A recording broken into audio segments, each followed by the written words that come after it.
Olá, olá, olá, você aí do outro lado que tá me ouvindo nesse exato momento.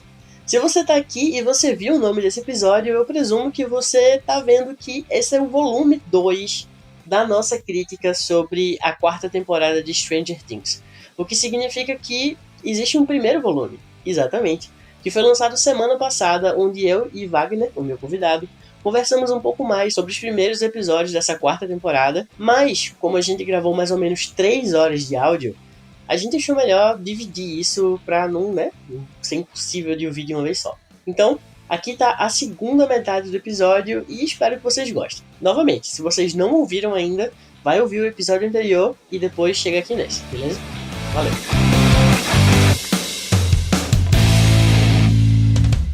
Nesse último bloco de episódios, a gente vai falar sobre o sétimo, o oitavo e o nono, que são provavelmente os mais impactantes da temporada. E como eu disse, a gente falou muito pouco sobre um dos personagens que foram introduzidos nessa temporada, que é o Jason, o namorado da Chrissy, que morre no primeiro episódio, e que tem um papel muito importante nessa quarta temporada.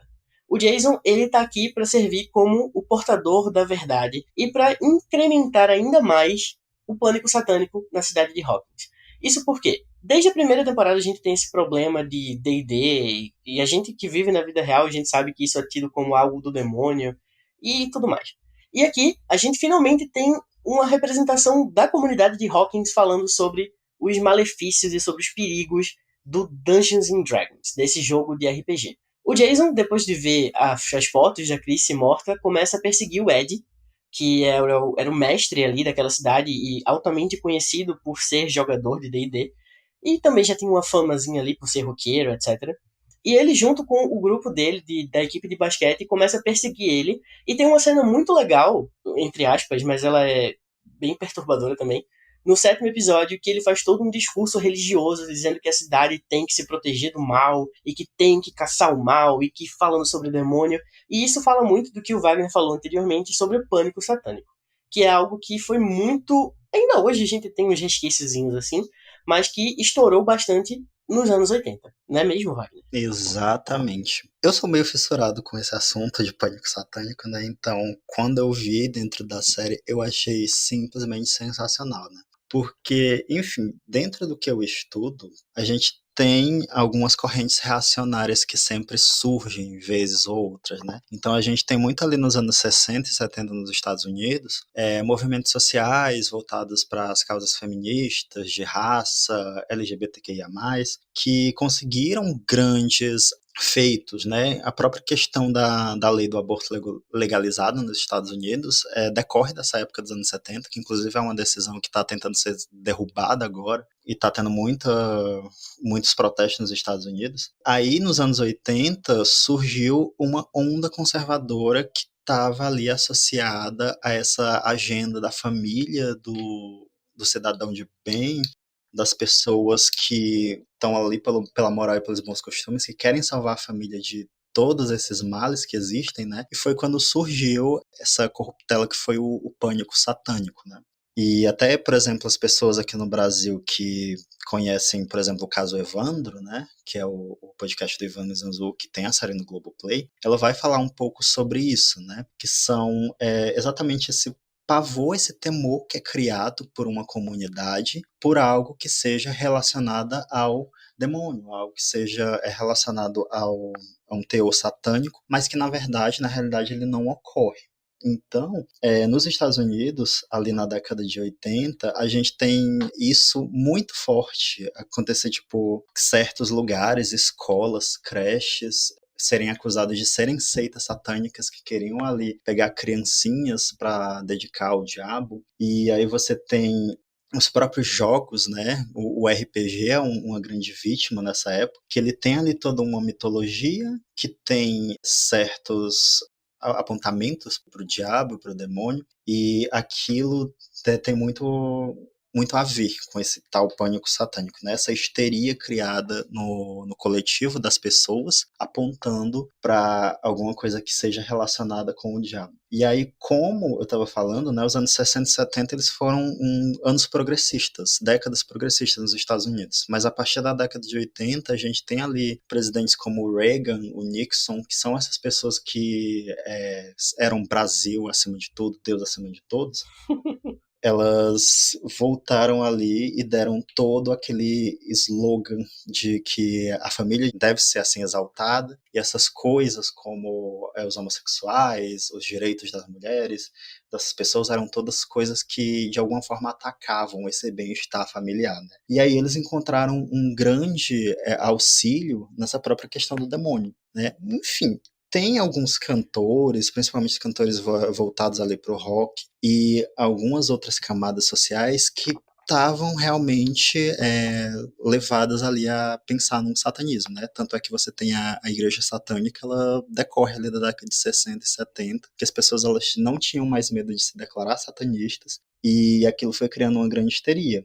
Porque, assim, os conservadores pensavam, ora, se essas pessoas elas não têm medo mais de se declarar como adoradores do diabo, em algum momento elas vão começar a atacar nossas famílias, vão atacar todas as pessoas, levar nossas crianças, e eles começaram a criar todo esse medo em cima das pessoas. Aí, uma outra coisa que a gente pode falar como uma das grandes agravantes desse pânico satânico foram dois assassinos serial killers na década de 80, que foi o Richard Ramirez, que é o Night Stalker, e o David Berkowitz, que é o filho do Sam. Porque ambos eles tinham essa tal associação com o demônio, né? O David Berkowitz falava que era um demônio que mandava ele matar as pessoas, que estava ali preso dentro de um cachorro que ordenava ele dizer, você vai matar tal pessoa, você vai matar essa pessoa aqui agora. E o Richard Ramirez, ele era declaradamente um satanista. Ele não tinha uma base, né? Porque a família dele nunca apresentou essa questão do satanismo dentro dela, mas ele se considerava, né? Ele era exaltador do demônio.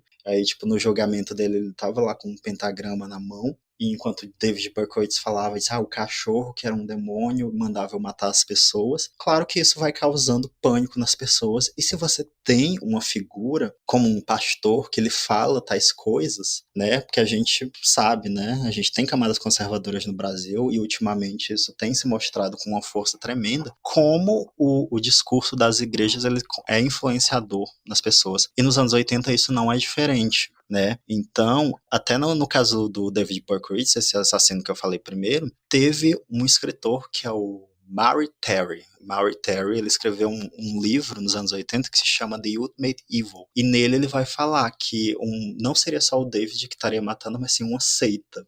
Várias pessoas que começariam ali a matar algumas pessoas para ofertar o demônio, e que as pessoas elas não estavam a salvo dentro de casa. E foi aí que começou toda a histeria, né? As pessoas acusando o Dungeons and Dragons na parte do RPG de ser, de repente, algo associado ao demônio, né? Aí você tinha D&D, que muitas pessoas interpretavam às vezes como Demons and Devils, e não como Dungeons and Dragons. E aí você também tem alguns desenhos que tinham algumas referências ali, algum animalzinho com um chifrinho assim mais levantado, com um rabinho em formato de espeto. Até os Smurfs, né? Tem uma parte nesse documentário que vocês podem achar na Netflix, que é o The Sons of Sam, que explica muito de pânico satânico nos anos 80, que fala que até os Smurfs eram considerados uma parte satanista dentro dos anos 80. Eu fiquei muito chocado com isso. E até o caso do Ed, ele foi associado a um caso real de pânico satânico que envolveu um grupo de estudantes, né? Porque algumas crianças elas foram mortas, se não me engano foram 3 ou 4 crianças mortas, e aí eles associaram isso a alguns colegas que eram envolvidos, né, com rock e essas coisas mais voltadas para o gótico, e serem estranhos, né, estranhos entre aspas, que eu tô colocando aqui. Fora do padrão, né? E várias outras coisas que eram fora do padrão, e eles foram acusados. Um deles, inclusive, passou 16 anos no corredor da morte, né? Aí vocês podem achar essa história no documentário da HBO Paradise Lost, que fala bastante sobre isso, né? O caso desses amigos que foram acusados desses assassinatos de crianças que aparentemente nunca foram resolvidos. Pelo que eu tenho noção da história, nunca foi resolvido, né? Então a história do Ed, sendo esse grande apoiador do demônio, ele tá muito envolto nisso, né? E aí tem toda a questão do Jason. Quando a gente tem aquele discurso de Jason, né, depois de acontecer mais um assassinato, nas mesmas circunstâncias anteriores, ele chega em uma reunião com a cidade toda e fala que o Ed Manson, na verdade, ele é um receptáculo do demônio que está ali para obedecer às ordens dele, com todo um discurso voltado para o religioso, com todo o discurso de que ele viu, né, de que Deus mostrou para ele que aquilo que o Ed Manson ele pregava era algo errado, é muito algo de pânico satânico, porque ele consegue apavorar a cidade toda com aquilo, e ele começa a chamar as pessoas a serem bárbaras, né? O pior do pânico satânico é que as pessoas, elas, tomadas por esse sentimento de ódio, de raiva, elas atendem muito à barbárie. E é exatamente isso que acontece na cidade, né? Tanto é que eu senti muito uma relação dessa parte da série com Halloween Kills, né? Quando você tem a cidade ali de Haddonfield, no filme mais recente do Michael Myers, em que eles estão cansados, né? A gente sempre vai ter o estigma do Michael Myers aqui na cidade. É a mesma coisa que acontece com Hawkins. A gente sempre vai ter o estigma de uma cidade que tem assassinatos que são esquisitos, que ninguém consegue resolver. Então, eu gostei muito dessa associação, né? Mas eu gostei mais ainda como essa associação ela é toda voltada para o pânico satânico, né? Então, todas as coisas ali são levadas para um contexto errado. Seja o Dungeons and Dragons, seja o nome do clube do Ed, que é o Hellfire Club, né? Então, se você tem um nome que é Fogo do Inferno, obviamente é um grupo que é satânico. Você tem um jogo que fala sobre aspectos que podem ou não se relacionar com o diabo, ele é satânico. E se a pessoa tem esses dois junto dele, obviamente ele está fazendo uma seita. Então o Jason, ele é esse personagem que ele se torna o conservador mor ali dos anos 80. Então eu gostei muito de como a série desenvolve isso. Que enfim, antes, ali em 2016 até 2019, que eu não tinha conhecimento de pânico satânico, eu não estava nem aí se a série ia abordar isso em algum momento. Mas aí depois que eu conheci e vi como isso era uma parte tão comum dos anos 80, eu pensei, será que Stranger Things vai adaptar isso em algum momento?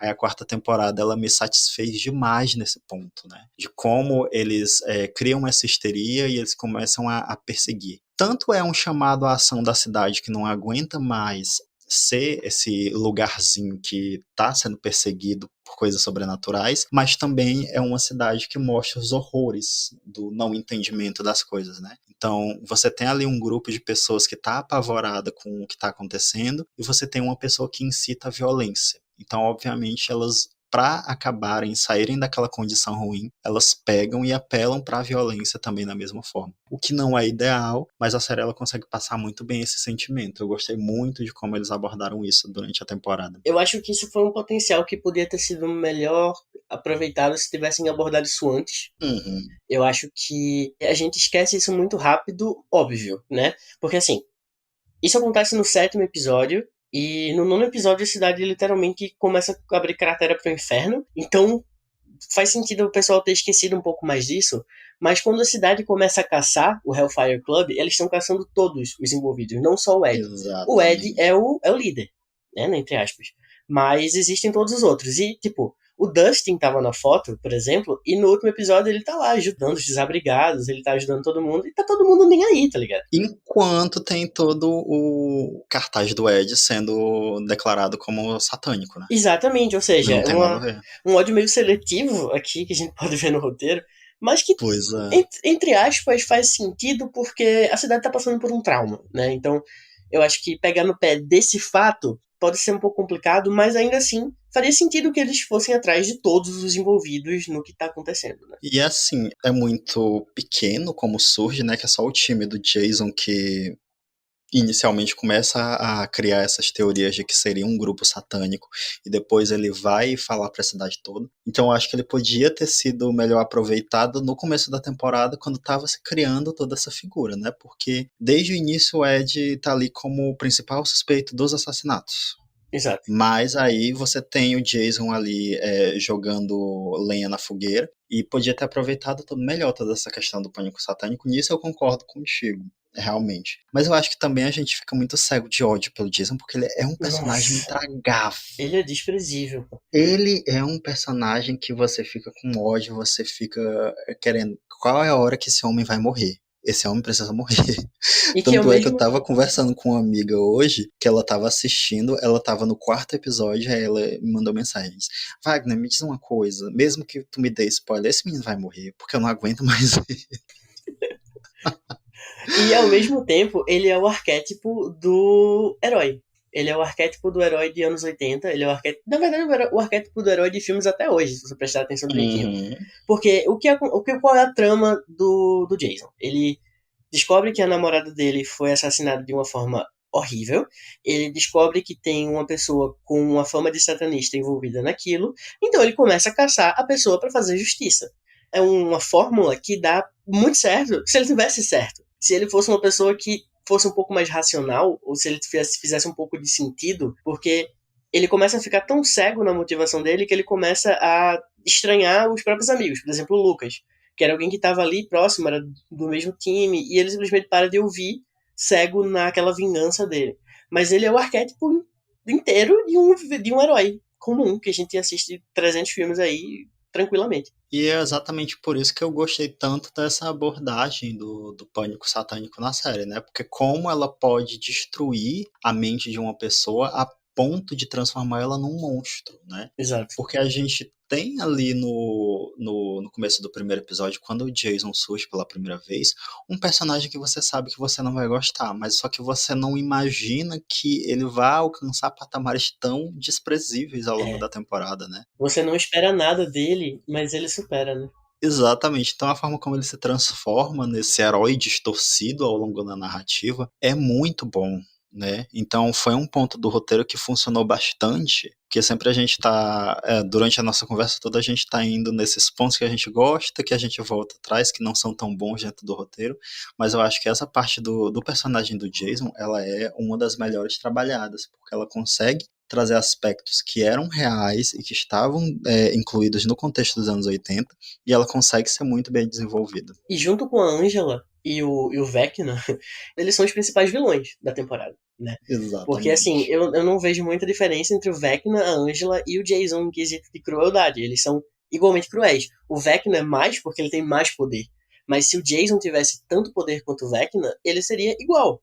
Então, assim, dadas as devidas proporções, eu acho que eles são igualmente cruéis ali. A gente vai falar sobre o Jason ainda um pouco mais no último episódio, mas eu queria voltar num ponto que eu tinha falado antes, que você também tinha dito, que os roteiristas, eles poupam personagens que não deveriam poupar em algumas situações. E Uhum. acontece nesse sétimo episódio, porque acaba o sétimo episódio com a Nancy presa no transe do Vecna, e a gente vê que na volta, muita gente apostou, inclusive, que a Nancy morreria, né, nessa volta, mas ela não morreu. E o que aconteceu foi que o Vecna parou, sentou assim e fez: Então, amiga, vou te contar minha história todinha agora.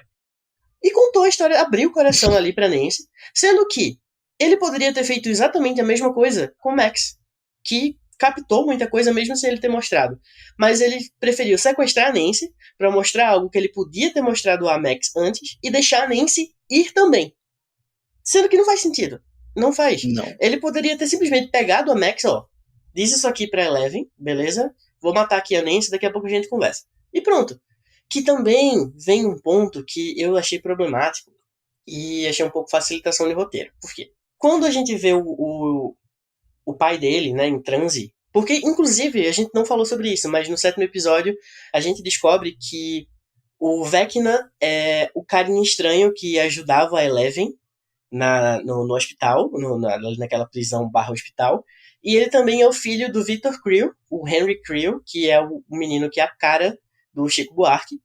E a gente descobre que eles são a mesma pessoa e que o Vecna é isso, e por isso ele tá envolvido com Eleven. E quando ele chega pra Nancy, ele fala assim: então, eu deixei o meu pai ir embora do transe porque eu queria que ele ficasse vivo e se sentisse culpado da morte de toda a minha família. Sendo que ele deixou o pai ir ou foi a música que salvou o pai? Porque se ele deixou o pai ir, a música não teve influência nenhuma nisso. Mas se a música não teve Uhum. influência nenhuma nisso, por que a Max conseguiu fugir? Aí o pessoal, não, mas ele leu a mente da Max e viu a Eleven e queria que a Max chamasse a Eleven. Só que além disso não acontecer, ele depois fala a mesma coisa pra Nancy. Sendo que ele podia simplesmente ter dito pra Max chamar a Eleven. Então, assim, ele deixou o pai ir embora do transe dele de propósito, o pai saiu porque o pai conseguiu. Então, assim, eu achei meio, achei meio confuso essa parte da história. A gente pode forçar e dizer que ele tava contando vantagem pra Nancy? Poderia ser. Poderia ser. Mas isso é um furo de roteiro enorme, gigante. E assim, você argumentar esse fato de que ele poderia ter entrado na mente da Max e visto a Eleven e poupado ela, meio que faz com que a cena do quarto episódio em que ela foge seja totalmente irrelevante. Exatamente. Se você for pensar, né? Porque se a música não tem realmente esse efeito que nos é abordado ali na primeira metade da temporada, então de que vale realmente aquela cena, de que vale todo aquele desenvolvimento do quarto episódio? Então eu prefiro acreditar que é um furo de roteiro do que eu justificar essas pequenas coisas que não são ditas no roteiro para tentar salvar o roteiro das criaturinhas, né, do Chico e do Teco. Eu não consigo acreditar nisso, de que a música realmente foi algo que não tem importância. Porque assim você perde um ponto que é muito crucial dentro da temporada e um ponto que agradou muita gente, né? Porque Exatamente. se você tem ali, até hoje, em todas as playlists de música, playlists que salvariam você do Vecna. Qual é a música que salvaria você do Vecna? Se a música não tem utilidade no final das contas, então você tá sendo feito de besta, né? Então eu prefiro muito crer que é um furo de roteiro. Também tem uma parte que no final, quando tá no flashback, ele mostrando a história, a criança desmaia, né? Aí ele, eu não consigo, eu não medi o suficiente meus poderes. Tá, mas se a culpa foi do desmaio, se ele perdeu a conta ali do que ele podia ou não podia fazer e desmaiou, ainda tem. Por que ele falou que ele deixou o pai ir embora? Entendeu? Porque pode muita gente vir dizer, como eu falei, algumas pessoas disseram, não, mas ele desmaiou, ele perdeu os poderes, ele enfraqueceu. Mas ele disse com essas palavras que ele queria que o pai ficasse vivo para o pai sofrer. Então, assim, ainda assim é problemático. Então a gente só. Resumindo, ele tava contando o Goga, ele tava se achando a mais porque ele quer ser aqui não deita, entendeu? Exatamente. Aí disse isso pra Nancy só pra agradar e parecer o pica, mas ele não é. Eu prefiro acreditar nisso do que Uhum. fazer com que a melhor cena da série tenha perdido todo o significado. Pois é, então é realmente o que eu estava falando. Eu acredito que seja muito mais algo de contar vantagem do que qualquer outra coisa, porque não tem como acreditar nisso. Aí, falando sobre a questão da Nancy, eu assisti o sétimo episódio já dia primeiro, né? Porque essa temporada, mesmo que eu tenha gostado ou odiado ela ao mesmo tempo, foi uma temporada que eu demorei muito pra assistir. Exatamente porque eu olhava o tamanho dos episódios, eu me sentia assim, meio que não Intimidada? interessado. Não interessado de assistir a série. Eu vi episódios ali com 1h15, 1h30, eu disse, não, gente, isso é um filme. Eu não tenho tempo de ficar vendo filme, eu tenho que fazer outras coisas. Então eu demorei bastante, né? Então eu acelerei mesmo nessa última semana. Porque eu tinha assistido até o quarto episódio, aí faltava os 5 até o 7. Né? E tipo, quarta, quinta e sexta, eu assisti eles, e aí eu já engatei com o oitavo e o nono na sexta-feira mesmo. Né? Aí eu pensei, quando eu vi a cena da Nancy lá em transe, eu disse, não, eles não vão matar ela. Eles não vão matar ela porque eles não têm coragem. Aí você pensa por toda a questão do Hopper. Você precisou levar o Hopper para outro extremo do mundo pra não matar ele. Gente, eles não vão matar a Nancy. Eles não têm coragem. Né? Eu tinha visto até um tweet na época, né, dizendo que a maior prova de que talvez eles iam arregar seria essa, de que a Nancy ela estava ali numa situação de que ela não poderia sair, mas só que ela ia acabar saindo. E é tão rápido a forma que ela sai, né? Porque é já no começo do oitavo episódio. Não Exato. dá tempo nem de você ficar ali com medo por ela. Porque é no final do sétimo, aí você tem a pausa. Para o início do oitavo, quando você volta, você já tem toda a resolução do caso da Nancy. E assim, eu meio que pensei, não, vai ser exatamente isso daí. Vai ser o que vai acontecer, a Nancy vai ter uma explicação que vai fazer ela voltar pro roteiro e amarrar as pontas. E é exatamente o que acontece, né? Porque a gente tem toda a explicação de que o Vecna, na verdade, é o filho do Victor Creel e que é o primeiro ser humano com poderes, que depois é levado lá pelo Dr. Owens, que começa a replicar ele, né? Que não envelhece, aliás, né?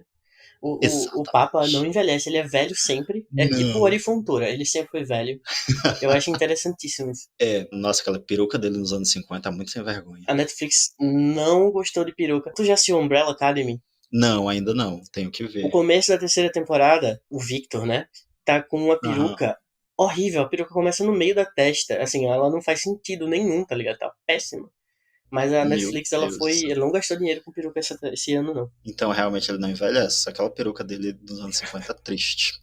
Aí tem todo esse negócio, né, de ele ser o número um, aí depois o Dr. Owens foi fazendo testes com ele, criando outros seres humanos que tinham poderes telecinéticos, até que chegou na Eleven, né, que foi essa pessoa que tinha os poderes ali mais próximos do um e que era uma pessoa que ele tentaria corromper para ele voltar a ser aquela pessoa que ele era no início, antes dele ser totalmente inibido pelo Owen, né?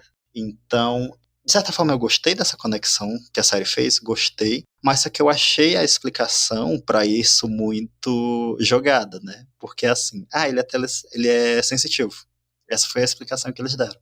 Você tem a série toda baseada em fatos de que aquilo são poderes advindos da ciência, de uma ficção científica, né? Então aquela é a parte de ficção científica que a série tem dentro do roteiro. E aí, quando você chega na parte de explicar o porquê daqueles poderes, você tem a simples explicação de que eles foram replicados a partir de uma pessoa que era sensitiva. Eu achei muito ruim. Eu achei totalmente desconexo com a proposta. Por mais que a série vá aos poucos abraçando o sobrenatural, ainda assim, isso é um fato que estava ali ancorado na primeira temporada, em que aquilo era voltado para uma ciência. Então, eu gostaria de que a explicação para aquilo fosse voltada para a ciência também. Eu não me incomodei a princípio com isso. Eu achei. Ok. Tipo, ele tem esses poderes, tem esses poderes. Pode ser que seja algo que seja explicado na quinta temporada, porque a quinta temporada vai ser focada totalmente na mitologia, né, dali do mundo invertido. Então pode ser que a casa tenha alguma influência, até porque toda a base daquela dimensão do Vecna, toda a casa que é construída ali naquela Hawkins invertida, o ponto de partida é a casa dele. Então talvez a casa tenha uma influência maior e não sei, não sei explicar, mas não foi algo que me incomodou a princípio ali não. Mas ao mesmo tempo, eu achei muito boa a forma com que ligaram o Vecna a Eleven, Sim, isso porque com certeza. deram uma motivação incrível ao vilão, deu uma ligação simbiótica praticamente entre eles, que não existiria Eleven se não fosse o Henry, né? Ao mesmo tempo, não existiria Vecna se não fosse Eleven. Eu achei isso muito interessante. Eu gostei de como foi abordada a relação deles no hospital, porque assim, ele tava ludibriando ela, óbvio. Ele viu que ela era forte e queria a ajuda dela, certo. Mas ele também queria a amizade dela, porque é aquele jeito distorcido dele de ver pra dominar, pra ter um aliado. Então, eu achei muito interessante a forma com que ele foi construído, como você disse, durante toda a temporada. Mas a questão de como ele teve os poderes, de como ele iniciou ali na vida de vilania dele, eu não tive problema a princípio, não. Eu espero que seja melhor desenvolvido na próxima temporada, e eu queria de verdade que o principal vilão da série fosse o Mind Flayer. Eu tenho uma vontade muito grande de que a gente ainda veja que não. Porque assim, revendo a segunda temporada, quando a gente descobre que o Will virou o espião do mundo invertido, não sei o que, não sei o que, a gente tem o Dustin dizendo que o Devorador de Mentes é uma entidade de uma dimensão alternativa, tão velha que nem ele mesmo sabe qual o seu verdadeiro lar, que escraviza outros seres e domina seus cérebros para dominar mundos. Que é Sim. literalmente o que o Henry fala que aquela fumaça preta barra Mind Flayer é. É literalmente aquilo. Tá numa dimensão inexplorada, que ninguém sabe onde fica, e que tem o domínio daquele mundo e que ajudou a construir os Demogorgons. A construir não, mas a evoluir os Demogorgons, etc. E o próprio Henry. Então, eu ainda espero que o Mind Flayer seja o verdadeiro vilão. E que, tipo, não seja só o Vecna. Porque, não que seja ruim, não que ele seja um vilão ruim. Mas eu acho que o peso de desilusão de você ter um ser extracorpóreo milenar como principal inimigo dá um desânimo de lutar muito maior do que alguém que já foi um homem de carne e osso, entende? Exatamente. E essa é uma preocupação que eu tenho, né? Que, enfim, apesar de eu ter falado sobre a genericidade dos vilões, essa própria questão do Mind Flayer também é uma coisa que sempre me assustou bastante, né? Tanto é que a gente fala em horror cósmico, acho que são as coisas que mais me dão medo, do que a gente não conhece, que tá ali só envolto por aquela aura esquisita que dá um medo maior na gente. Então eu me sinto dessa mesma forma quanto a essa questão, por isso que me preocupa um pouco, porque a gente vê o futuro Vecna, né, o Henry, ele moldando o Mind Flayer em um certo momento do 9º episódio, né? Uhum. Então, muito me preocupa de talvez eles deixarem o Vecna ser realmente o grande protagonista vilanesco que a série vai ter na última temporada e deixar esse Mind Flayer como uma coisa que ele criou. Então isso, de uma certa forma, me preocupa. Tanto é que o Dustin, ele fala, né, que os Demogorgons, eles seriam como se fossem os peões, os soldadinhos do Mind Flayer, enquanto o Vecna seria o general dele, né? Então eu quero muito que seja isso realmente que vai acontecer, mas só que eu fico assim meio receoso quando a gente vê lá no último episódio o Vecna moldando a forma que ele tinha desenhado anteriormente e compondo o Mind Flayer. Então eu fico assim receoso de que talvez não seja essa força cósmica, mas ao mesmo tempo pode ser que siga esse roteiro que o Dustin já tinha falado, né? Então eu prefiro acreditar nessa teoria. Mas só que às vezes eu fico meio assim de ladinho, né? Pensando, meu Deus, será que realmente é só o Vecna e o Mind Flayer foi totalmente um despiste pra gente? Será? Então é uma coisa que eu ainda tô meio com medo. É só realmente a 5ª temporada que vai afirmar isso pra gente. Pois é. E acho que pra finalizar sobre esses episódios, que foram muito bons, na verdade. Realmente, eles prometeram e eles cumpriram. Porque, assim, novamente, ao contrário de temporadas anteriores, a gente não teve. Eu acho que é a primeira vez que a gente não teve todos os núcleos se encontrando fisicamente aqui. Todos Uhum. eles lutaram em seus próprios extremos geográficos. Muita gente reclamou também da cena do Hopper com a espada. Eu achei maravilhosa. Já que a gente teve que aguentar uma temporada inteira daquele inferno da Rússia que não fazia sentido nenhum. Pelo menos aquela cena eles se prestaram ao papel de fazer algo épico. Vamos ser épico, bora ser épico. Bota uma espada mesmo, pô. Tiraram aquilo de um jogo de RPG e eu achei maravilhoso. Eu achei uma referência muito boa a Conan o Bárbaro, gente. Esse pessoal nunca viu o Arnold Schwarzenegger de tanguinha Nossa, nos total, anos pô. 80. Eu achei aquilo sensacional. Quando ele pega a espada, é a espada do Conan todinha. Eu fiquei, gente, isso é muito bom, isso é sensacional. Como é que alguém pode reclamar disso? Fica aqui a crítica que o Hopper podia estar de tanguinha também. Não é mesmo? Não Não custava essa nada. temporada porque ele tava feio, né, gente? Outro ato de homofobia que eu achei muito gritante dentro da série foi eles terem emagrecido o Hopper. É justificado? É, mas ao mesmo tempo não deixa de ser uma homofobia. Como é que eles transformam um dos homens mais gostosos do mundo naquilo?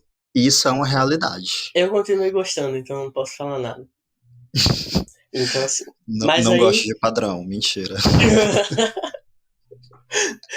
Aí a gente também descobre o motivo de eles estarem na Rússia durante toda a temporada e não terem conseguido sair antes. Que é porque eles precisavam matar Demogorgons que estavam aprisionados ali dentro daquela instalação da prisão da Rússia durante a batalha final em que todo mundo estava batendo no Vecna.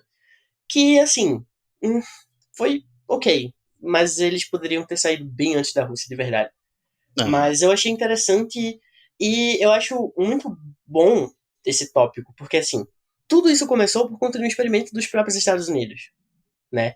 Uhum. Aí a Rússia é a grande vilã da série em questão de governo, mas a Rússia literalmente está só pegando o resto do que os Estados Unidos está fazendo.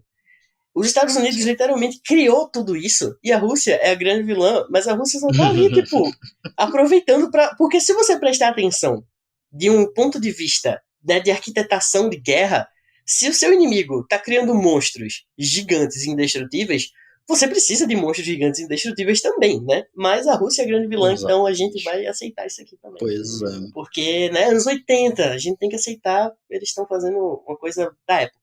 Meu Deus, eu não aceito esse discurso. Eu acho esse discurso da propaganda anticomunista da série, por ser nos anos 80, muito fraco.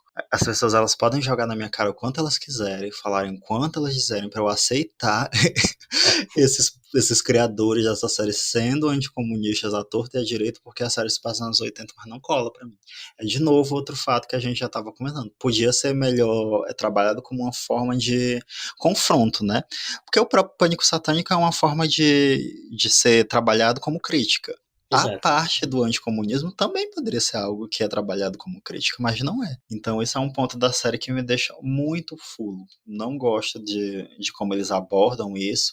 E esse núcleo da Rússia foi totalmente para complementar toda essa propaganda e eu não gostei dele, no geral. Tanto é que ele poderia acabar logo por... Além de ele ser chato, eles ficam batendo muito nessa tecla da propaganda anticomunista, que não funciona pra mim. Eu acho que é uma das partes mais nada a ver do roteiro. Mas enfim, né? Tá ali, a gente aceita. Teve aquele momento pro reencontro do Hopper com a Joyce, né? Meus pais, gente lindos, O maravilhosos, primeiro perfeitos. casal do mundo. Exatamente. E eu gostei muito de como eles trabalharam para que esse reencontro acontecesse. E a gente tem personagens bons. O Murray, né? Talvez, porque eu gosto muito do Murray e a força que ele tem nesse arco da Rússia, enquanto ele tá junto lá com a Joyce, é muito bom. Eu gostei muito, que foi um retcon gigante que fizeram no Murray nessa temporada, porque transformaram ele num Rambo. E eu achei maravilhoso, Exatamente. porque, tipo, o personagem ele era muito bobo. Numa questão de vida ou morte, ele realmente não seria nada útil. Mas simplesmente decidiram botar ele aqui com faixa preta gigante, e tudo certo pra mim também, ele tava maravilhoso. Nossa. Aquela cena do avião, que a Joyce questiona ele se ele é realmente faixa preta, ele diz que ela tinha lutado contra crianças. Eu quase me acabo de rir com aquilo. Aí depois ele vai e bate no Yuri à torta e à direita. Eu gostei muito mais daquilo. Foi uma cena que me alegrou na Rússia ainda. Eu também gostei muito do personagem do Enzo, né? Que é o Vala Morghulis lá do Game of Exatamente. Thrones. Que ele tá ali como aquele soldado que trai a Rússia pra levar o Hopper de novo para os Estados Unidos. E assim, você pensa que ele vai ser outra pessoa filha da puta, mas só que no final das contas ele se torna um companheiro do Hopper. E eu gostei muito como a série aborda aquilo, né? Tanto é que no final das contas é ele que faz com que o Yuri pare de ser um escroto e realmente ajude, né? Porque a função do Yuri durante a série todinha é sacanear a Joyce, o Murray, o Hopper, mas aí ele tem aquele diálogo final com o Enzo e é o Enzo realmente essa pessoa que mostra para ele que o que eles estavam fazendo era errado, né? Não necessariamente errado, né? Mas para a perspectiva da série, ele meio que mostra que a Rússia é a grande vilã e ele não precisava fazer aquilo. Então, eu gostei muito dessa figura que ele aparece, né? Porque eu não dava nada por ele e ele acabou sendo um personagem muito interessante no final das contas e que salvou esse arco da Rússia, né? Então, o que salva para mim realmente é a relação da Joyce com o Hopper, que é finalmente concretizada, o Murray ali deixando de ser só um alívio cômico para ser um personagem de relevância, e a figura do Enzo, né? Porque de resto a gente esquece. Batalha de Demogorgon ali naquela arena com os gladiadores, é totalmente chata. As cenas do Hopper tentando fugir lá do campo de concentração não me apeteceram. Só aquela cena que ele vai tirar os grilhões, né? Que aquilo é Foi pesadíssimo. desesperador, mas de resto é dispensável. Ele tentando fugir, eu fiquei, nossa, pelo amor de Deus, tem como você diminuir essa parte para ele sair logo? A gente sabe que ele vai voltar para os Estados Unidos, então diminui aí. Acelera logo essas coisas pra gente ir para outros núcleos que eu não tô aguentando mais. Mas enfim, de resto, o núcleo da Rússia não me apeteceu tanto. Também não. Mas enfim, não é o pior, né? Porque enfim, ainda tem o núcleo do Jonathan, do Argyle e do Will, do Mike, que consegue ser realmente o fim da série. Exatamente, que a gente descobre que o único motivo desse povo estar andando de carro por aí era para ajudar a Eleven a sair do fim do mundo que ela tava e levar ela de volta para a civilização. Acho que o melhor momento que eles tiveram foi quando eles foram na casa da Suzy que eu gosto muito da personagem, ela é muito carismática. Sim, é muito E legal. foi interessante ver aquela dinâmica escrota de irmão deles, todo mundo um demônio e, enfim. Eu achei interessante, mas assim, foi a única coisa interessante que todos esses personagens fizeram, além do Mike, né? Porque assim, teve toda a questão, né, da sexualidade do Will e daquele desenho que ele tava carregando e que não era nada, mas serviu pra dizer que o Mike é o coração do grupo, a pessoa que deixa todo mundo unido, sendo que ele literalmente foi responsável por todo o bullying que a Max sofreu na segunda temporada. Mas aí serve pra ele ajudar a Eleven com o poder do amor, né, a vencer o demônio de 500 milhões de anos que tava ali do outro lado Ai, da Deus do briga. céu. Então, assim, todos esses personagens da Califórnia, tirando a conversa do Jonathan com o Will e o momento que eles estão finalmente salvando a Eleven ali. Salvando não, né? Dando uma carona, porque a Eleven já tinha se salvado. Dando uma carona pra Eleven, eles são completamente irrelevantes durante toda a temporada. E foi uma grande perca de tempo de tela ali. Nossa, aquela cena da Eleven fugindo da instalação lá e ela girando o helicóptero, mostrando que ela tinha recuperado os poderes, eu achei Arte. boa Achei arte também. demais. Eu fiquei passado com aquilo. Porque você tem o soldado tentando mirar nela, ele diz, ah, vou matar. Aí ele acaba desviando o foco pra van do Argyle. Aí quando ele volta, a Eleven não tá mais lá. E ele começa a perder o foco porque ela tá girando o helicóptero Nossa, com foi a muito bom, mão, cara. a la Jean Grey. Eu achei aquilo perfeito demais. E depois tem toda a explosão. Eu fiquei A cena dele caindo em câmera lenta eu achei muito bonita, muito bonita. muito boa. Inclusive a minha Aquilo foi capa muito do bom. Twitter agora. E também eu gostei do fechamento que teve para a narrativa do Owens, né? A gente não lembrava quem era o Owens até a volta da quarta temporada, mas aí a gente acabou tendo um fechamento para toda a história dele, né? E como a Eleven ela realmente adquiriu a identidade dela, né? Se a gente for pensar, ao longo da temporada toda, ela vai depender muito da figura dele para tentar se descobrir, para tentar entender as coisas relativas ao passado dela. E é muito interessante no momento em que ele tá morrendo, né? Porque ele leva um tiro desses snipers que estavam perseguindo eles. E aí ele tá lá morrendo e ela fala que ele tava orgulhoso dela e que ela sempre ia ter aquele elo com ele, aí ela simplesmente não agradece, não fala nada, ela só fala um adeus, meio que encerrando aquela parte da vida dela. Então eu gostei disso para um caráter de fechamento e evolução para personagem para os próximos pontos da narrativa. Então a forma como ela simplesmente termina naquele ponto é muito boa. Porque, enfim, se a gente for pensar, ele é um personagem muito ruim, ele é um personagem muito Ele é escroto, não deplorável. só para ela, mas para todas as pessoas que têm os poderes, né? Ele criou eles, mas ele não trata eles como se fossem as crianças dele, ele trata como se fossem realmente cobaias, não são seres humanos, e aquilo é muito deplorável. Então, para você chegar no momento que ele tá morrendo e você tentar perdoar ele, realmente ficaria uma coisa desconexa demais. Então eu gostei como essa parte do roteiro, ela não passou esse pano, né? Mesmo ele morrendo, ela não passou o pano de forma alguma. O que é menos problemático quando a gente vai pensar de novo naquela questão que a gente tinha falado bem no início do Billy, né? A gente tem toda a comoção do Billy morrendo, mas só que a gente passa por todo um caminho de redenção dele. E assim, ok, a gente aceita o perdão na hora que ele tá morrendo. Mas o Owens não. O Owens é escroto do início ao fim e eles não deixam isso passar, dando uma redenção relâmpago pra ele. Então eu gostei muito isso acontecendo. Tanto pra seguir a história quanto pra conclusão desse arco da Eleven, né? Então, essa parte ela foi muito bem abordada pra mim e eu gostei bastante. Aí tem outra parte nessa road trip deles que eu gosto, que é quando eles estão tentando voltar pra Hawkins. Aí eles param lá no restaurante de pizza que o Argyle trabalha, que é uma franquia, né? E tem vários lugares dos Estados Unidos. Aí um dos atendentes é um maconheiro que nem o Argyle. Eu fico, gente, Que estereótipo é esse que eu não sabia? que modo mais estereotipado e legal de você dizer que as franquias de grandes multinacionais, de junk food no geral, são todas iguais. Então, a gente não tem ali mostrando que a pizza é a mesma para todos os lugares que tem aquela franquia. Mas a gente tem ali pela alegoria da atendente, né? Então, o atendente que tem ali naquela cidade deles é um Argyle. Então, eu achei aquilo totalmente sensacional. Eles dois conversando, né? O My Dude.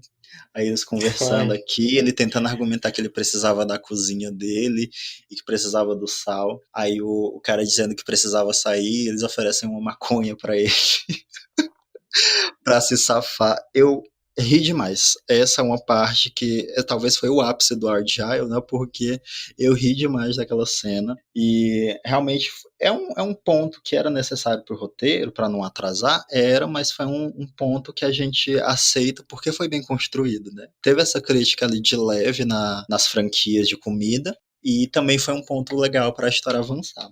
Eu não ri nessa parte, desculpa. E no núcleo de Hawkins aconteceu que eles se dividiram em dois núcleos diferentes agora. A gente teve os, entre aspas, adultos indo para o mundo invertido para tentar socar bala no Vecna, inclusive, porque tem toda uma cena que é meio desnecessária deles indo comprar armas, sendo que só a Nancy usa arma no final das contas. Mas eles, Sim. quando entram dentro da van, eles estão carregados de coisa, de sacola lá do negócio, mas tudo bem. Então, eles vão lá para um mundo invertido, enquanto a Max decide se sacrificar, entre aspas, para tentar distrair o Vecna enquanto ele fica vulnerável. Eu achei um plano muito arriscado, de verdade. Eu não sei se eu toparia, não, ali. Se eu fosse a Max, eu não me sujeitaria a isso, não. Mas aí acontece que a gente chega no grande ato final da batalha, enquanto o pessoal tá lutando contra os Demogorgons da Rússia, e a Eleven consegue entrar na mente da Max para tentar lutar contra o Vecna. A gente tem toda a cena do Lucas tentando se salvar também, né? Do Jason, que voltou ali. Eu vi muita gente comparando com a violência policial dos Estados Unidos, da forma com que dois homens brancos abordaram aqueles irmãos negros. Tanto, Uhum. principalmente pela parte da Erika, que é literalmente uma criança, eu acho que ela tem 11, 12 anos na série, e o cara simplesmente joga ela no chão e bota o braço, e diz que vai quebrar o braço dela, e tipo, claramente uma força desnecessária ali pra uma criança, e a forma Sim. com que o Jason chega lá enfiando a arma na cara do Lucas e dizendo que vai atirar, e mandando ele virar, botar a mão na cabeça, tirar as coisas do bolso. Então, Uhum. claramente é uma abordagem policial ali. Sendo que já tinha outra cena, eu não lembro qual foi o episódio, mas foi um dos primeiros que o Jason começa a procurar tanto o Lucas, que ele descobre o envolvimento dele com o Hellfire, quanto o Ed, que ele já estava procurando, né? Eles estão procurando o Dustin e o Will, e o Isso, Mike. exatamente. Então eles estão procurando o Dustin, ele chega na casa do Lucas e quem atende é a Erika. Aí a Erika, naquele jeitão dela, né, toda despojada, começa a falar que não sabe onde é que ele tava e vai fechar a porta. Aí no momento que ela vai fechar, ele bota a mão. Eu me senti totalmente ansioso com aquela cena. Eu fiquei assim, meu Deus, ele vai fazer alguma besteira, ele vai acabar matando a menina, ele vai fazer alguma coisa que seja ruim. Então foi a primeira cena em que eu senti medo pela Erika, né? Então a gente tem todo aquele caráter dela, ser aquela personagem que é descolada, que não tem medo de nada, mas eu senti medo por ela naquela primeira cena. E isso volta de novo no último episódio. Nessa figura deles dois atacando ela, né? Certo que ela consegue se safar no final, mas só que causa um pânico. Eu Uhum. fiquei assim muito desconcertado com aquela cena e eu acho que nesse ponto eles acertaram bastante. Sim. Novamente, o perigo real, né? O perigo real não, mas o perigo humano que tá ali por trás. Exatamente. Porque a Max tá ali subjugada a uma coisa sobrenatural, enquanto o Lucas tá ali sofrendo um perigo de uma pessoa normal, entre aspas, né? De um cidadão de bem ali, uma pessoa como eles. Eu acho essa crítica que a série fez nessa temporada, especialmente nessa temporada, muito interessante. Mas eu fiquei bem desconfortável, e é óbvio, é o objetivo deles, mas eu fiquei extremamente desconfortável realmente nessas cenas. E acontece que a gente estava sendo prometido mortes. Vai ter morte de muita gente, vai ter uma contagem de corpos nesse último episódio, vai ter, nossa, destruição. E uma pessoa morreu, né? Uma pessoa importante morreu, na verdade, que foi o nosso querido Ed, que a gente nem citou, inclusive, a cena dele com a máscara. Eu acho que a gente tem que parar aqui e dar um parêntese gigante para o Ed, né? Porque o Ed foi de longe o melhor personagem dessa temporada, né? Eu acreditava muito que ele ia sobreviver e ir para a quinta, sendo uma parte recorrente no elenco, e eu fiquei decepcionado, né? Porque ele é um personagem muito interessante desde o início. Desde a Quando ele primeira aparece pela cena, né? primeira quando ele aparece pela primeira vez, você ainda pode pensar que talvez ele fosse ser chato. Mas aí tem aquela cena dele com a Chris e ele falando que antes ele tocava numa banda que ela gostava. Ah, gente, eu shippei imediatamente. E aí teve toda a relação dele ao longo da temporada. Mas aí quando você chega no oitavo episódio, ele tem todo aquele discurso dele pro Dustin, né? Que ele disse que ele estava orgulhoso dele, que ele sente que eles são amigos, você já vê o apontamento de que ele vai morrer em breve, né? Aí você tem todo o histórico da série de matar personagens coadjuvantes, aí você pensa automaticamente, ele vai morrer, né? Exatamente. Então, o Ed ele é um personagem que ele vem num crescendo muito grande e por isso você teme, porque ele é o personagem coadjuvante novo que surge ali e que vai ter uma parte importante. Assim como foi o namorado da Joyce na segunda temporada, assim como foi o Billy na terceira, então você vai sentir que ele vai morrer, E o né? querido Tem algum Smirnoff também, né, na momento. terceira temporada. Exatamente, gente. Alexei, pra sempre em nossos corações. Não vamos lembrar aqui, porque senão eu vou começar a chorar de verdade. Eu já vou chorar falando do Ed. Eu não preciso desse outro, não. E sim, o Ed ele tem momentos muito bons, seja lá ele falando que vai dar o dedo pra escola toda, seja ele sendo fofo com a Chris, seja ele abraçando realmente essa histeria que é o mundo invertido e ele tendo que saber tudo ali rapidamente. E tem aquela cena dele com a máscara da Max, do Michael Myers. Meu Deus do céu. Nossa, maravilhoso. Eu como bom fã de Halloween, né, eu me senti representadíssimo, porque talvez aquela seja a melhor cena, uma das melhores cenas do Ed na série, né? Tirando a cena da guitarra nele tocando o Master of Puppets do Metallica, que aquilo foi Da maravilhoso. banda desconhecida metálica que vai ganhar reconhecimento agora, né? Gente, os fãs do Metallica todos Minha gente, pelo amor de Deus. preocupados que a banda vai ser reconhecida porque tocou em Stranger Vai Things. virar Minha modinha gente, agora. Ninguém nunca ouviu Metallica na vida. Essa música, por não. exemplo, nunca foi tocada em público, assim, né? Eu achei também uma grande sacanagem porque todas as pessoas estavam dizendo que ele ia tocar The Final Countdown do Europe. Que pra mim, particularmente, seria muito melhor. Sim, seria bom. Assim, a cena com o Master of Puppets Foi boa. Foi muito serviu, boa. foi muito boa. Realmente foi o best metal ever que eles estavam prometendo, então eu gostei. Mas se fosse The Final Countdown também, talvez teria algo que me Eu acho que seria mais atraísse ali simbólico. mais. Seria muito mais simbólico, né? Tem essa coisa deles meio que ser um dedo enorme pro Vecna, né? Dizendo que ele que é uma pessoa que controla os outros, mas depois ele vai cair de alguma forma.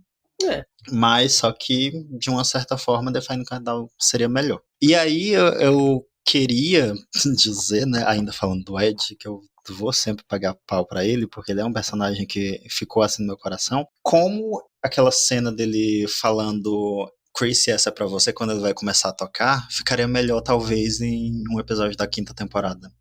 Ah, sim. Porque o arco de personagem dele é ele sendo sacaneado pelo Vecna. Então, eu gostaria muito mais de, tipo, nem ele ser a pessoa que dá cabo do Vecna, porque a gente sabe que quem vai fazer isso é a Eleven, isso é meio óbvio. Então, isso a gente não precisa nem falar, porque depois de toda essa construção da relação dos dois, a gente meio que tem óbvio que quem vai derrotar o Vecna é a Eleven, mas que ele fosse uma parte importante para levar ela a dar cabo dele. Então, quando ele vai tocar, antes dele iniciar com a guitarra, ok, que eu entendi, né? Porque a Chris ia no show dele, mas só que eu acho que esse apontamento dele, né, esse aceno dele pra Chris, ficaria melhor numa parte que talvez ele meio que jogasse o Vecna pra Eleven. Tipo, Chris, essa é pra você porque assim eu tô fechando o arco desse filho da puta que me sacaneou, que fez eu perder uma garota que poderia ser minha amiga ou namorada, alguma coisa do tipo que era importante pra ele, e agora ele meio que estaria se vingando. Acho que seria um final muito mais interessante para um personagem tão bom do que o que eles deram pra ele, né? Porque não foi ruim, de forma alguma foi ruim, mas só que é aquele negócio. Quando você vê que a Eleven, ali na batalha final, ela dá cabo dos monstros e faz com que eles parem de atacar imediatamente depois de que ele tá sendo trucidado lá pelos morcegos, me deu um ódio tremendo. Meu Deus, esse homem podia ter sobrevivido. Eu acho a morte dele meio gratuita. No quesito de Sim. que, tá, até a parte que ele correu e salvou, cortou a corda e fugiu pra deixar o Dustin a salvo, entre aspas, o nosso mundo também, porque se os morcegos passassem pelo buraco ia atacar Hawkins daqui normal, então faz sentido ele ter feito aquilo. Mas aí Uhum. ele seria mais dramático e seria mais interessante se ele tentasse se esconder para se proteger, porque ele nunca ia conseguir matar todos aqueles morcegos sozinho. Não fez o menor sentido ele, agora eu não vou fugir, agora eu vou enfrentar os Não. monstros sozinho. Não faz, mano. Ele tá sozinho, ele não tem poder, ele não tem uma habilidade mágica, ele só ia morrer. É tipo, aconteceu o que iria acontecer. Se ele tivesse tentado se esconder, os monstros atacassem, destruíssem o trailer, seria um pouco mais dramático e seria muito mais interessante, porque ele já tinha feito o que ele se propôs a fazer, que é não fugir. Ou seja, ele não ia deixar o Dustin correr perigo porque ele fugiu com o Dustin. Ele salvou o Dustin e deixou. E foi a luta, entre aspas, entendeu? Eu achei a morte dele meio gratuita. Chorei, chorei. Chorei pra Sim. caramba porque eu gostava muito dele. E porque o Gaten Matarazzo, o ator que faz o Dustin, ele tá um monstro nessa temporada, de verdade. Ele Uhum. sempre foi um dos melhores do elenco, porque ele sempre teve um timing cômico muito bom. Mas essa temporada ele explorou muito mais o drama, principalmente nesse último episódio. Tanto a cena dele com o Ed morrendo, quanto principalmente a cena dele com o tio do Ed. Cara, é de cortar o coração. O Sim. menino é muito, muito bom. Inclusive, ele vai fazer 20 anos esse ano. A gente tá oficialmente ficando velho. Meu pai, mano. Mas Ai, ai. você não citou a minha cena preferida do Ed, que eu acho que é a cena do RPG. A cena que. Toda a sequência do RPG, quando a Erika entra no grupo, Ah, que a sim. Erika trucida ele lá e ele fica rindo assim, tipo, orgulhoso. A cena do primeiro episódio é muito boa. E a própria contraposição, né? A montagem dela com o jogo de basquete.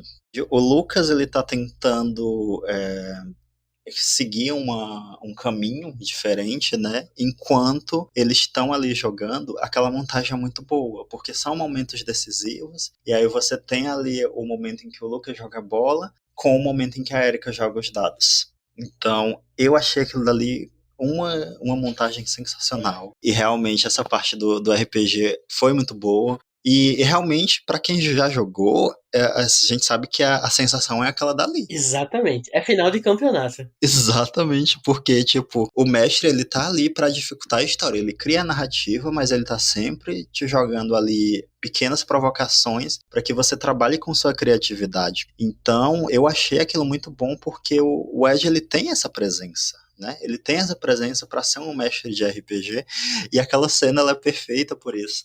E aí, ainda bem que você me lembrou, porque eu não ia lembrar dela. É tanta coisa, realmente, como eu Exatamente. tô falando, é tanta coisa que a gente vai acabar esquecendo de algo em algum momento. E essa cena é muito boa, né? O diálogo do Ed nessa cena ainda ressoa com a história dele, porque quando os meninos estão decidindo assim, e aí, a gente só tem 12 pontos de vida, a gente ataca ou a gente foge?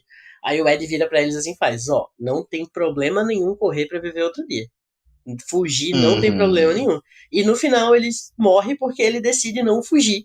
Ele decide enfrentar. E eu acho que ressona. Apesar de ter achado gratuito, é muito simbólico e ressona muito essa fala dele no primeiro episódio com o que ele faz no último episódio. E ele é maravilhoso. Quando a Uhum. Erika solta o D20, que ele olha pra ela assim, estendendo os braços. Ah, nossa, é muito bom, cara, é muito bom. Ai, que personagem perfeito, minha gente. Pra sempre nos nossos Pra corações. sempre. Vou tatuar aqui em alguma parte do meu corpo Forever Ed Manson, porque ele merece. Porque realmente eu não lembro dos últimos anos eu assisti uma série que tinha um personagem que eu me conectasse tanto quanto o Ed, né? Então ele foi um grande acerto. E que pena que o ator não renovou o contrato, porque ele devia ter renovado. Em que Exatamente. parte ele não viu aquele contrato e disse: renova aí para outro ano, pelo amor de Deus. Falava com a gente que dava certinho, porque eu acho que ele ia ser épico demais na próxima temporada. Mas enfim, né? Então fica aqui O In o In Memoriam. Memoriam, né? Exatamente. muito grande para o melhor personagem dessa temporada, que são um dos melhores personagens da série toda, que é o Ed Manson. Exato. 1 minuto de silêncio. Chrissy, this is from you. Pra finalizar a história da 4ª temporada de Stranger Things, a gente tem a batalha final entre Eleven e Vecna na mente da Max, que eu acho que foi geral. Todo mundo achou que a Max ia de base agora, ela ia pro saco. Esse começo dessa batalha, a gente tava até conversando ontem, né, que a gente tem toda essa insinuação, a Hora do Pesadelo, tem o Robert Englund, tem o Vecna, que é uma figura muito similar com o Freddy Krueger. E eu esperava muito que a Max fosse desenvolver uma habilidade ali, porque ela estava, entre aspas, no mundo do sonho. A gente tem toda uma Hora do Pesadelo com os guerreiros dos sonhos, que são as crianças que desenvolvem habilidades quando estão sonhando, porque elas entendem que elas estão na própria mente. Eu aceitaria do fundo do coração que isso acontecesse. Cara, eu comprava Poderia ser a muito coisa fácil. mais aleatória do mundo. Nossa. Que realmente não tivesse fundo de verdade quando a gente vai olhar pra narrativa toda, mas eu comprava. Se tivesse, ia ser um aceno maravilhoso pro Hora do Pesadelo 3. Eu acho que eles perderam muito essa oportunidade, de verdade. Porque, assim, além de ser mais um aliado pra Eleven, ela seria mais uma pessoa que teria a possibilidade de ajudar a Eleven, porque até então ela é a única pessoa com poder de verdade ali. Tem todo aquele grupo dos irmãos dela, mas enfim, tomara que nunca voltem. Mas ela é a única pessoa que tem poder. Então, fazer com que a Max desenvolvesse essa habilidade dentro de um duelo da mente dela seria muito interessante. Seria algo que eu acho que pouca gente esperaria, assim. Mas não foi dessa vez. Em compensação, a Max ganhou vários ossos quebrados. Eu fiquei muito tenso nessa cena. A pobre toda torcida, velho. Toda torcida. E eu não curti que ela ficou viva. Era exatamente isso que eu ia falar agora. Porque, assim, as pessoas, e desculpa aí, ouvintes do João por eu estar falando isso, a Max tinha que ter morrido. Nesse momento, a Max ia morrer. E foi, de novo, a bunda mole do Tio Teco que fez ela ficar viva. Não foi outra coisa, não. Foi só a bunda mole porque eles não queriam se livrar da personagem. E, tipo, se você bota ela numa situação tão limite, por que é que você vai voltar atrás? Por quê? Era necessário que ela morresse pro Vecna conseguir os planos dele e seguir com a narrativa. Era necessário que ela morresse porque, enfim, a situação em que ela foi envolta não tinha como ela voltar atrás. Então, eu achei de uma covardia tão grande o momento em que a Eleven diz: você não vai morrer, porque de repente ela tem esse poder de poder deixar as pessoas, mesmo que sejam em coma, ainda vivas. Eu fico, gente. Então, é uma coisa que às vezes me preocupa, como a Eleven é esse deus ex machina da série, né? E como eles precisam dela pra tudo. Enfim, ela é heroína, ok. Ela é amparada pela jornada do herói? Ok. Eu aceito porque, enfim, eu sou muito fã do Joseph Campbell, né? Então, eles lançarem esses pressupostos numa aventura para que ela seja realmente essa heroína, eu aceito. Mas ela é um deus ex machina pesado demais, que às vezes faz com que a série pise em ovos que ela não precisaria mais pisar. Então ela vai ali tateando em certos pontos que não são mais legais, porque aquilo já foi trabalhado a um esgotamento tão grande que parece que a história ela se trai em alguns momentos. Esse fato da Max ter ficado viva, ainda que em coma, não cola de jeito nenhum. A personagem, ela devia ter tido o fim dela ali. A série veio anunciando isso ao longo da temporada todinha. E realmente, se não tinha outra saída, matava. Botava o Ed ali como um substituto. Eu sentiria muito mais como se o Ed fosse o substituto para Max, porque ele, para mim, tem uma carga parecida com a dela, do que deixar ela propriamente viva em coma. Porque o quê? Com certeza ela vai passar alguns episódios em coma, sem falar uma palavra, sem acordar, com as pessoas sentindo por ela estar naquele estado. Aí depois ela vai acordar do nada, ter alguma solução ali para combater o Vecna, porque em algum momento ela conseguiu descobrir alguma coisa. É meio óbvio aqui que a parte da Max vai ser essa, né? Tomara que eles calem minha boca e tragam alguma coisa nova, mas pro jeito que a narrativa tá correndo é exatamente isso que vai acontecer. Então, eu achei uma saída muito covarde ter deixado ela viva. Muito.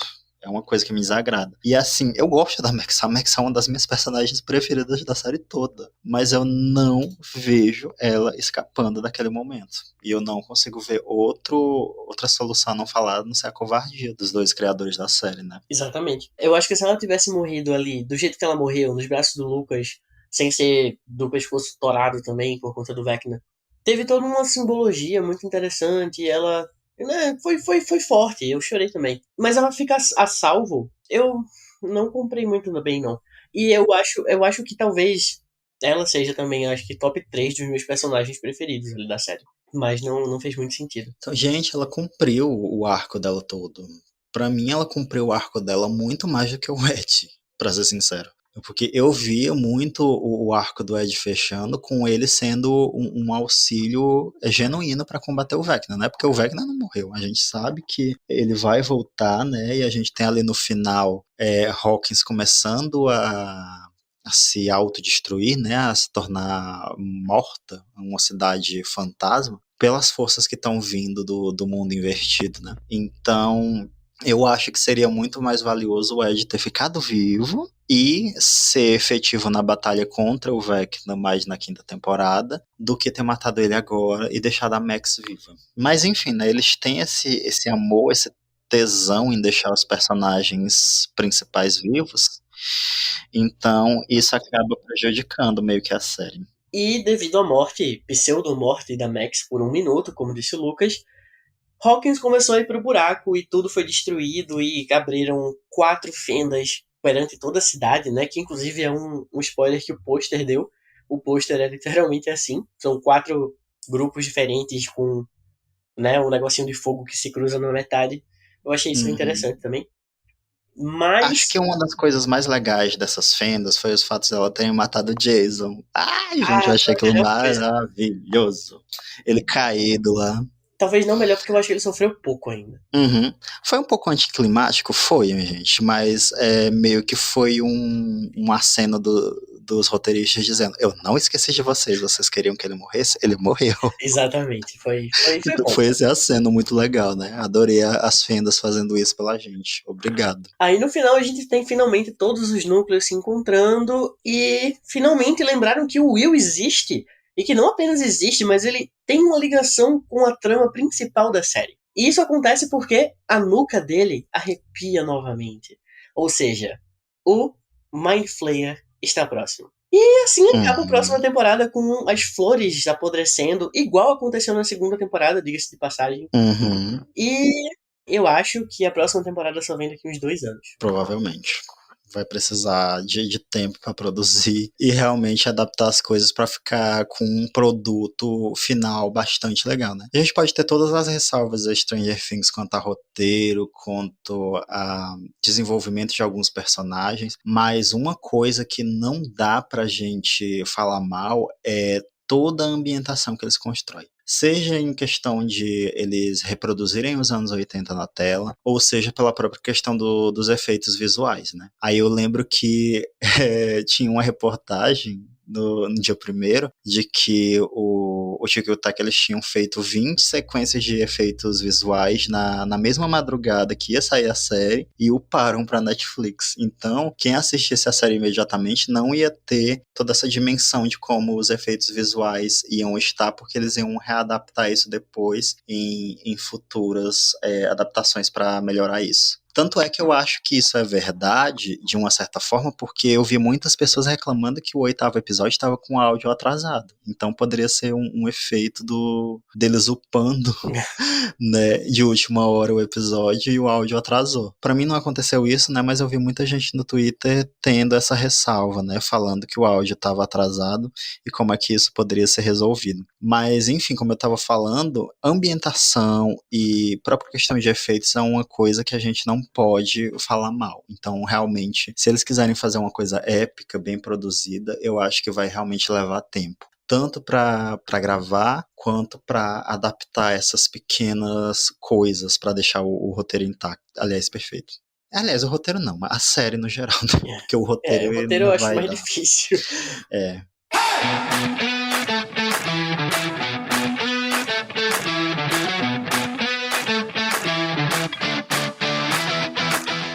E aqui chegamos ao final desse gigante, dessa saga de episódios, na verdade, sobre a 4ª temporada de Stranger Things. Então, Wagner, qual a sua nota para a temporada? E o que você espera que vai acontecer agora na 5ª e última temporada da série? Ai, meu Deus do céu. Agora tu me pegou realmente. Porque se a gente for falar de aspectos técnicos, a série é impecável. Né? Nem esses efeitos especiais assim de última hora que eu tinha comentado agora há pouco, eu percebi quando eu tava assistindo. Eu achei tudo impecável. A própria questão do Vecna e a maquiagem dele, aquilo é muito perfeito, o mundo invertido. A gente sabe que é CGI, mas a gente não se sente incomodado por aquilo. Então, nesses aspectos, a série tá perfeita. Ambientação, questões, algumas coisas ali com relação ao próprio Pânico Satânico que eu falei muito, a questão da trilha sonora, o vilão, muito me agradaram. Mas só que o roteiro tem coisas que eu fico com os 2 pés bem atrás. Então, se eu for dar uma nota, eu acho que seria um 8, assim, de muito bom grado, 8 de 10, né? Porque a série, do geral, ela tem muitos pontos bons, mas só que ela sempre vai acabar pecando em alguns. Logo, eu não tenho como ser aquela pessoa que vai dar 10 porque a série tá em voga, porque tem muitos fãs e tudo mais. Eu vou ser essa pessoa chata porque realmente são coisas que me levaram a não gostar tanto de alguns pontos da temporada, e é porque Stranger Things é uma série, como eu falei bem no início, é uma das coisas que eu mais gosto ultimamente na televisão, porque ela se conecta com muitas coisas que eu já gosto de antemão, né? Muito dessa ambiência dos anos 80, dos filmes de ficção científica e de terror, que a série apropria e deixa muito legal. Aí sobre a 5ª temporada, como a gente já meio que pincelou, eu espero do fundo do coração que o Mind Flayer realmente seja o chefão, realmente, e não seja o Vecna controlando tudo, né? Claro que eu quero que o Vecna tenha uma parte importante, muito elevada dentro dessa temporada, mas só que ao mesmo tempo eu não quero que ele seja o ponto nodal.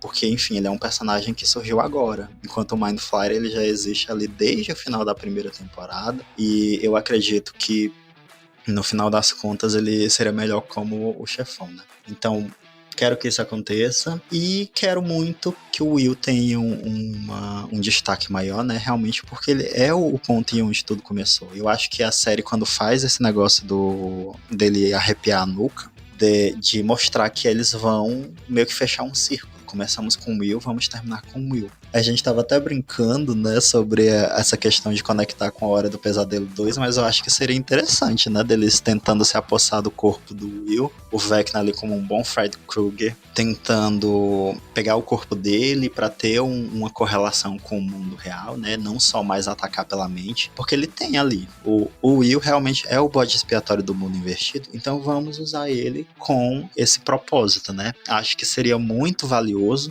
e espero muito que isso aconteça.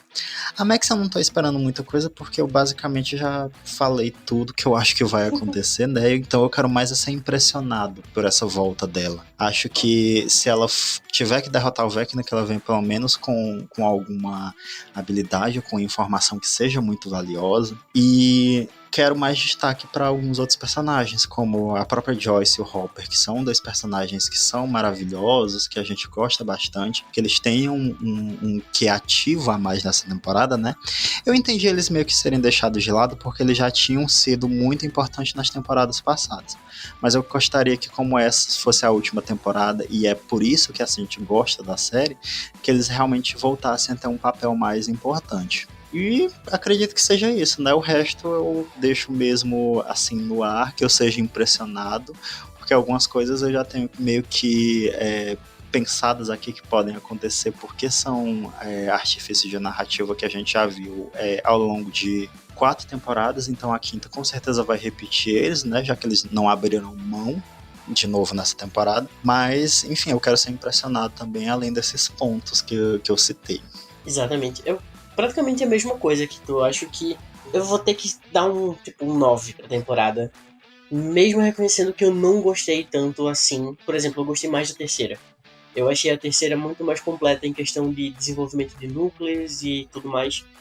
Mas essa temporada teve um apelo afetivo muito grande pra mim. E eu acho que os momentos que não foram bons realmente marcaram, mas os momentos bons foram os que se sobressaíram, assim, demais. Sim, com Então eu toda acho certeza. que, falando completamente com o coração, né, se eu parar pra pensar 5 segundos, eu diminuo, mas eu dou um 9 pra temporada, assim, porque apesar de ter muitos problemas, os pontos positivos se sobressaem muito pra mim. E pra quinta temporada, eu realmente espero que a gente saiba o que é o mundo invertido. Eu tenho uma curiosidade muito grande em saber como isso surgiu, de onde vem.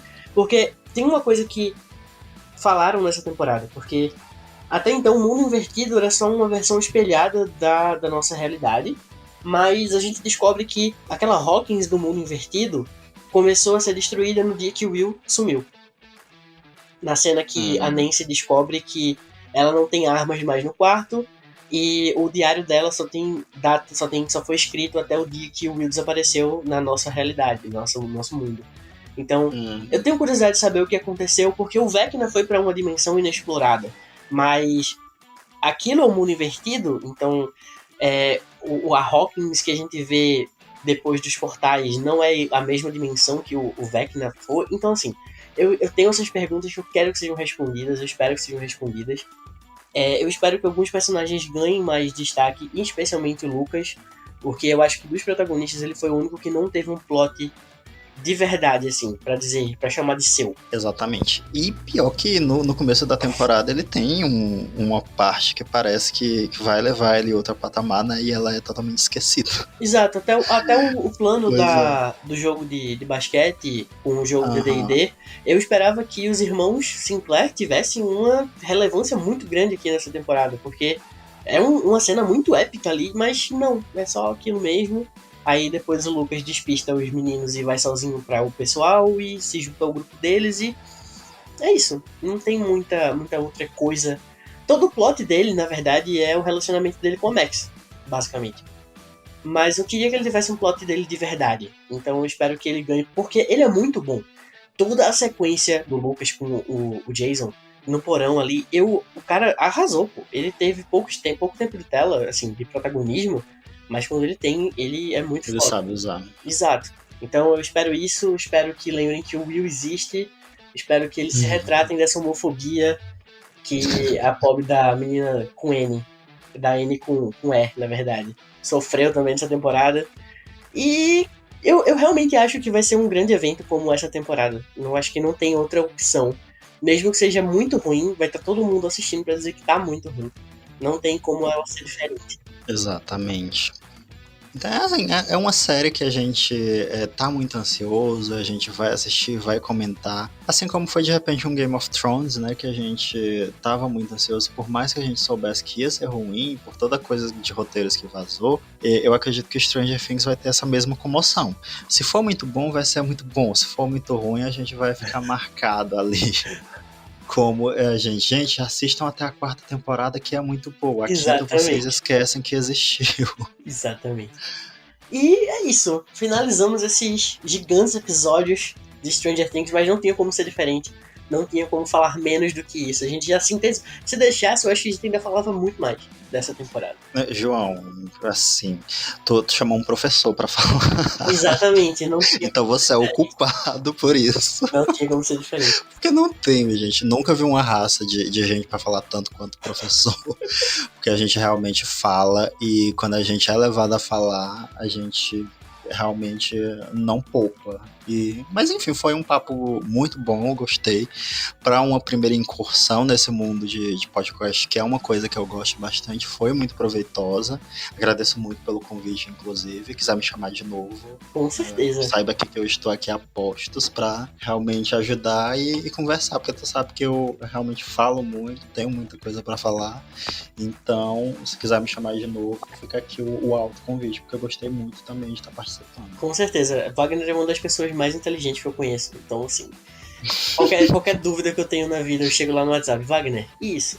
Então, assim, eu agradeço muito você estar por aqui comigo. Eu agradeço muito suas contribuições. E onde a gente pode te achar para ver suas críticas de Letterboxd, onde é que a gente pode falar com você, entrar em contato para te contatar e convidar para um novo podcast e alguém aí que estiver interessado. Meu Deus do céu. Então, gente, vocês vão ter que pedir... Enfim, como eu estava falando de novo, eu sou um professor, né? Então, meus alunos com certeza ficam tentando me achar nas redes sociais, então minhas redes sociais são tancadas. Mas, se eu ver ali a associação com o João, eu permito vocês. Então, vocês podem me achar ali no Instagram como vags_lp, né? WAGS_LP, tanto no Instagram quanto no Twitter. Vocês podem me ver falando mal ou muito bem de filmes no Letterboxd também, né? O meu usuário é o DumbDumb89, DUMB89. O João vai colocar aí Tá tudo na descrição aqui do episódio. Então, vocês podem me encontrar lá, falando muito bem de filmes, falando muito mal de filmes, de séries, dando opiniões impopulares. Enfim, gente, tem tudo lá. Em alguma coisa vocês podem gostar de mim. Espero que vocês gostem de mim escutando o que eu falei aqui. Não me batam se vocês tiverem uma opinião diferente. Mas, enfim, é isso, gente. Muito obrigado por tudo, João. Obrigado a você e obrigado aos ouvintes. Então, se você curtir a gente aqui, segue no seu agregador de áudio preferido. Pode me seguir também nas redes sociais. No meu Instagram é @pcsjoão. E no Twitter eu tô como João das Séries. E até o próximo episódio. Beijo, tchau.